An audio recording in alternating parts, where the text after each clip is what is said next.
satunya kurma akan disebutkan. Ada manfaat-manfaatnya. Hadis nomor 74.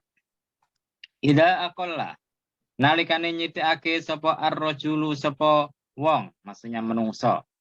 Atau ma ing panganan. Mulia moko den penuhi. Apa jaufu apa batine wong nuron apane cahayane. Rawahu ngriwatake hu ing hadis sapa ad-Dailami sapa ad-Dailami an Abi Hurairah saking Abu Hurairah. Jadi Rasulullah mengatakan apabila ada orang itu mempersedikit makanannya, maka batinnya itu akan dipenuhi dari cahaya-cahaya yang dikasih sama Allah Subhanahu wa taala. Nah, sayang hadisnya ini hadis yang dhaif, bahkan ada yang menganggapnya palsu. Kok bisa? Karena ada salah satu rawinya yang dianggap sebagai pemalsu hadis. Ya, kita kembali pada inti hadisnya aja. Yang pokoknya intinya hadisnya dhaif gitu aja.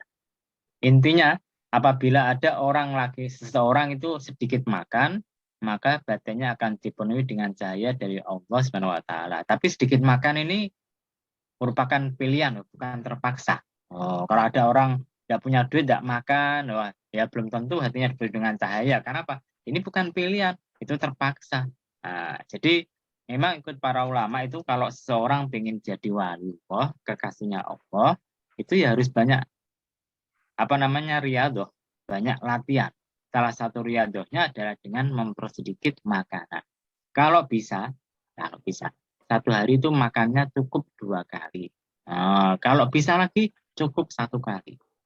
Tapi tidak semuanya bisa riyadhah semacam itu. Tapi riyadhah yang paling cepat supaya Anda itu bisa sampai kepada Allah, kemarin sudah diterangkan adalah zikir.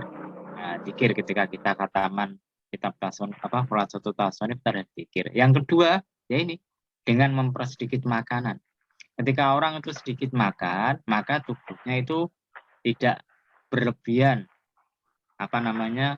gulanya, tidak berlebihan makanannya dalam tubuhnya, sehingga dia tetap menjadi orang yang rajin, terengginas.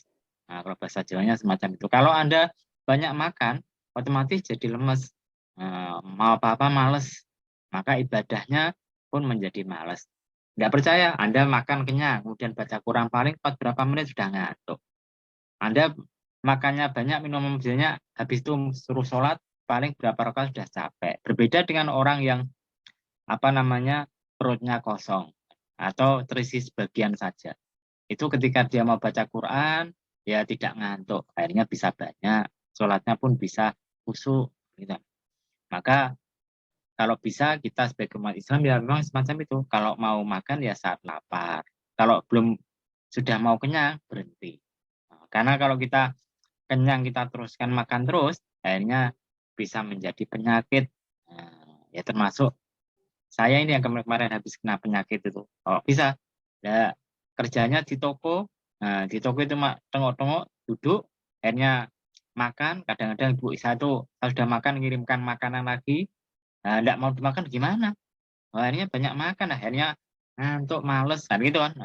Akhirnya kena penyakit lemes dan lain sebagainya. Ya, ini mulai tak kurangi mas makan saya. Makannya tak kurangi bukan gara-gara pengen jadi wali, gara-gara banyak makan sakit saya. Baru terasa, soalnya umurnya sudah tua, umur 40 ke atas tuh harus hati-hati, pola makannya dijaga. Dulu sebelum umur 40 itu makan sembarang kali itu tidak masalah bagi saya. Sehari makan berapa kali pun tidak ada masalah. Sekarang ini saya merasakan sendiri, orang kalau sudah umur 40 ke atas itu memang harus hati-hati. Makan banyak itu jadi masalah, terlalu sedikit pun jadi masalah. Ya tengah-tengah akhirnya. Gitu. Jadi ini mulai tak kurangi, karena saya merasakan sendiri, kemarin banyak makan tuh hawanya lemes saja, di toko itu tiduran terus, kan gitu kan. Sekarang mulai tak kurangi. Mudah-mudahan nanti bisa sehat semula, seperti semula lagi. Kan gitu. Kita teruskan. 70. Nah, ini tidak sambat, ini saya cerita kalau orang terlalu banyak makan itu bisa jadi penyakit. Ya, saya yang mengalami sendiri. Kalau saya tidak mengalami ya Anda mungkin kurang yakin. Saya sudah mengalami banyak makan tuh banyak penyakit akhirnya. Ida ukimat, hadis nomor 75 ya. Ya, intinya hadis ini adalah hadis yang dhaif, bahkan ada yang menganggapnya palsu.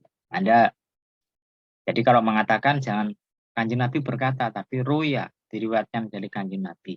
Karena apa? Karena ikut para ulama itu kalau ada kata-kata ruya diriwayatkan itu menunjukkan hadisnya itu dhaif atau lemah. Tapi kalau qalan Nabi, Kanjeng Nabi berkata itu biasanya tidak lemah. Nah, itu Pak saking hati-hatinya para ulama ketika mengutip hadis.